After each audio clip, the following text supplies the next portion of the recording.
अनुरोध करूँगा कि अपने उद्बोधन से हमें आगे करें। माननीय मुख्यमंत्री जी, सबसे पहले मैं आपका हृदय से आभार प्रकट करता हूं कि उत्तर प्रदेश राज्य में स्वास्थ्य सेवाओं को लेकर पिछले 5 वर्षों में जो काम हुआ है, पूरा देश और दुनिया बहुत आशा भरी नज़रों से आपकी तरफ देख रहा है। आपने घोषणा की कि मैं सभी 75 जनपदों में मेडिकल कॉलेज बनेंगे। उसमें सबसे बड़ी चिंता का विषय था उत्तर प्रदेश राज्य में विश्व स्वास्थ्य संगठन के अनुसार 1000 की संख्या पर एक डॉक्टर की आवश्यकता थी, लेकिन अभी ये आंकड़ा 1700 पर एक था। हमारे पास अभी तक कुल MBBS की 4540 सीटें उपलब्ध थीं। अब ये संख्या बढ़कर के 8378 हो गई है। PG पाठ्यक्रमों में यही हाल 1300 सीट सरकारी क्षेत्र में थी और 1700 के लगभग प्राइवेट क्षेत्र में थी। अब हमारे पास मात्र 16 जनपद ऐसे बचे थे जहां पर मेडिकल कॉलेज की व्यवस्था नहीं थी।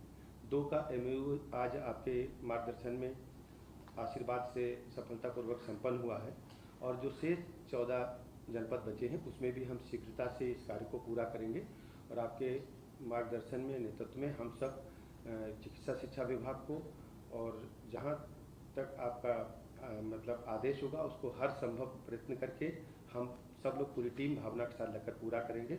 आपने अपना बहुत ही महत्वपूर्ण समय निकालकर कुछ समय विभाग के लिए दिया, इसलिए मैं आपका हृदय से आभार प्रकट करता हूं। बहुत बहुत धन्यवाद।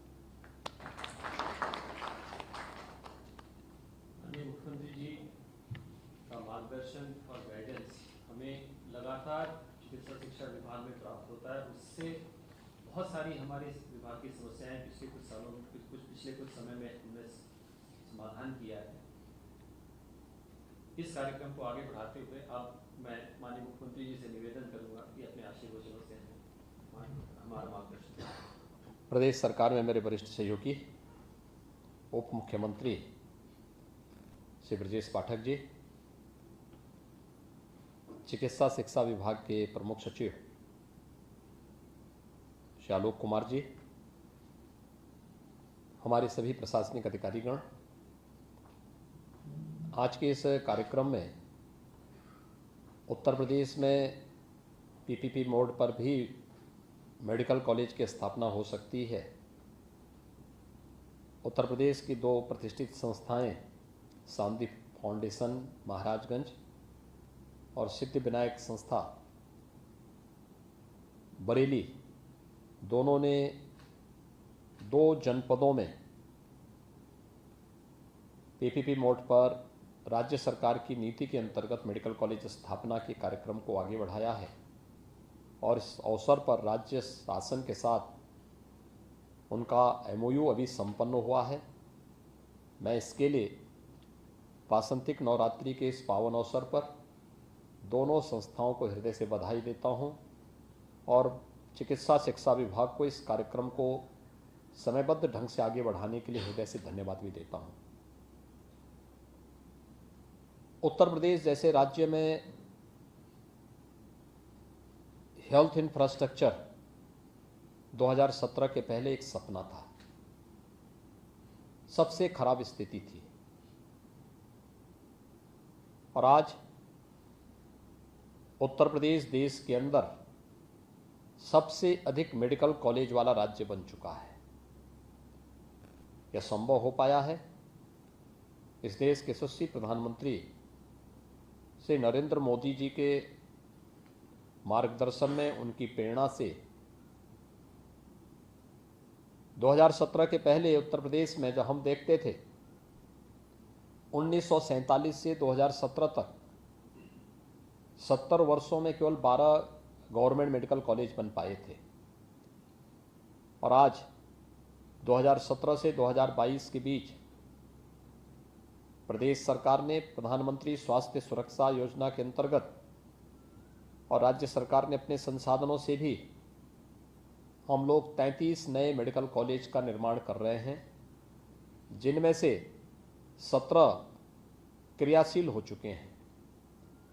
16 पर हमारा कार्य चल रहा है और अगले सत्र में हम लोगों का प्रयास होगा कि हम उन पर भी प्रवेश की प्रक्रिया को आगे बढ़ाएं। 2 एम्स का निर्माण उत्तर प्रदेश में हुआ। उत्तर प्रदेश में जहां हम लोग पहले देखते थे कि कमिश्नरी स्तर पर मेडिकल कॉलेज होना चाहिए, 5 वर्ष के इस अथक प्रयास का परिणाम है कि उत्तर प्रदेश 75 जनपद वाला देश की आबादी का सबसे बड़ा राज्य है। और मुझे बताते हुए प्रसन्नता है कि आज उत्तर प्रदेश के हमारे 59 जनपदों में मेडिकल कॉलेज या तो बन रहा है या संचालित हो चुके हैं। जो 16 जनपद थे जहां पर हमारे सार्वजनिक क्षेत्र के या निजी क्षेत्र का कोई मेडिकल कॉलेज नहीं था, उन्हें पीपीपी मोड पर लेने के लिए हम लोगों ने एक पॉलिसी राज्य शासन ने बनाई। लेकिन विगत 2 वर्ष से हम सब जानते हैं कोरोना महामारी के कारण गतिविधियां कहीं ना कहीं बाधित हुई और हमारे सामने सबसे ज़्यादा चैलेंज था जो प्रधानमंत्री जी ने कोरोना से पहले ही एक मंत्र दिया था कि हमें कोरोना कालखंड में व्यक्ति के जीवन को ही बचाना है और उसकी जीविका को ही बचाना है। जीवन और जीविका को बचाने के इस अभियान के साथ प्राणपण से जुटने का ही परिणाम था कि उत्तर प्रदेश ने कोविड के कई अच्छे मॉडल देश के सामने प्रस्तुत किए, जिनकी सराहना आदरणीय प्रधानमंत्री जी ने, नीति आयोग ने, विश्व स्वास्थ्य संगठन ने और दुनिया के तमाम राजनयिकों ने भी किया। और उत्तर प्रदेश के इस मॉडल की सराहना पूरे देश के अंदर हर एक नागरिक ने खुले हृदय से भी किया, जिसमें व्यक्ति के जीवन को बचाने के साथ साथ उसकी जीविका को भी सुरक्षित रखने की पूरे पुख्ता व्यवस्था थे।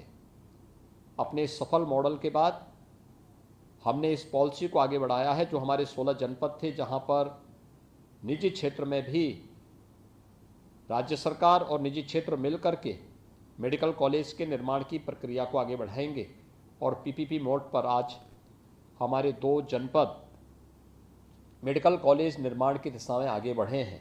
मुझे प्रसन्नता है जनपद महाराजगंज में शांति फाउंडेशन पहले से ही इंजीनियरिंग कॉलेज संचालित कर रहा है, नर्सिंग कॉलेज, पैरामेडिकल और अन्य पाठ्यक्रम वहाँ पर उनके पास संचालित हो रहा है और जनपद मुख्यालय पर ही इनके पास अपना 300 बेड्स का हॉस्पिटल भी मौजूद है। अत्याधुनिक सुविधाओं से युक्त हॉस्पिटल है, क्योंकि महाराजगंज जनपद में मुझे जाने का अक्सर अवसर मिलता रहा है और वहाँ पर ये सुविधा इनके पास होने के नाते, और पिछली बार हम लोगों ने पूर्वी उत्तर प्रदेश की जो एक महामारी थी जो 40 वर्षों से वहाँ के नाबालिग बच्चों को, मासूम बच्चों को निगल रही थी, इंसेफ्लाइटिस के खिलाफ एक अभियान को भी मैंने वहाँ से इन्हीं के संस्थान से प्रारंभ भी किया था। और मुझे प्रसन्नता है कि शांति फाउंडेशन जनपद महाराजगंज में मेडिकल कॉलेज निर्माण की प्रक्रिया के साथ जुड़ रहा है और आज राज्य सरकार के साथ उनका एक MOU यहाँ पर साइन हुआ है। मैं विश्वास व्यक्त करता हूँ कि जल्दी ही अपना मेडिकल कॉलेज के निर्माण की प्रक्रिया को पूरा करके जो बेसिक इंफ्रास्ट्रक्चर है, 330 बेड्स का हॉस्पिटल और अन्य सुविधाएं, उन सभी को यथासमय इसको पूरा करते हुए 2024 में एडमिशन की प्रक्रिया मेडिकल कॉलेज में प्रारंभ हो, इस प्रक्रिया के साथ ये जुड़ेंगे।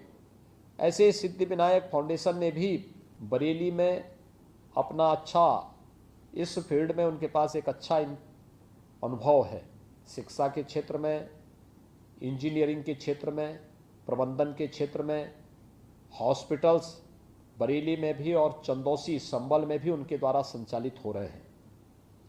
यह अनुभव बहुत महत्वपूर्ण होता है, क्योंकि बना देना आसान है लेकिन उसको संचालित कैसे करना है ये भी अपने आप में एक कला है, एक प्रबंधन है। इस बेहतरीन प्रबंधन के साथ जो जुड़ेगा वही सफल हो सकता है और उस सफल मॉडल के लिए ही आज यहाँ पर संभल जैसे जनपद में मेडिकल कॉलेज की स्थापना हो। मुझे लगता है संभल की आबादी भी लगभग 22 से 25 लाख की है और उस जनपद में भी कोई मेडिकल कॉलेज नहीं है। 100 बेड्स का हॉस्पिटल ये चैरिटेबल संस्था पहले से ही वहाँ पर संचालित कर रही है और मुझे विश्वास है कि उस इंफ्रास्ट्रक्चर को तेज़ी के साथ आगे बढ़ाते हुए हम लोग समयबद्ध ढंग से वहाँ पर राज्य शासन के साथ जो MOU आपके हो रहे हैं उन शर्तों का पालन करते हुए, नेशनल मेडिकल कमीशन की शर्तों को पूरा करते हुए हम 330 बेड्स का हॉस्पिटल बना करके तैयार करें, जिससे नेक्स्ट सेशन में आप अपनी क्लास वहाँ पर संचालित करने का कार्य 2024 से प्रारंभ कर सकें। इस प्रक्रिया के साथ आज जुड़ करके आज ये MOU यहाँ पर हो रहा है। मुझे विश्वास है कि जैसे आज इन 2 संस्थाओं के साथ पूरे पारदर्शी तरीके के साथ ये MOU के कार्य यहाँ संपादित हो रहे हैं, ऐसे शेष अन्य 14 जनपदों में भी एक मेडिकल कॉलेज जो हेल्थ इंफ्रास्ट्रक्चर की स्ट्रेंथनिंग में बड़ी भूमिका का निर्वहन करेंगे, उसको हम आगे बढ़ाने का कार्य करेंगे।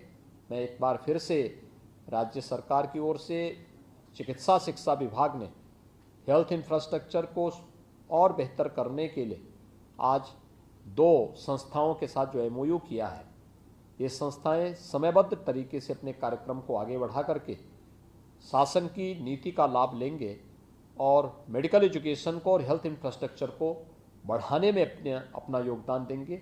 मैं आप सबके प्रति हृदय से बधाई देता हूं, अपनी शुभकामनाएं देता हूं और विश्वास व्यक्त करता हूं कि हम समयबद्ध ढंग से इस पूरे कार्यक्रम को आगे बढ़ाने का कार्य करेंगे। आप सबके प्रति मेरी शुभकामनाएं। धन्यवाद। जय हिंद।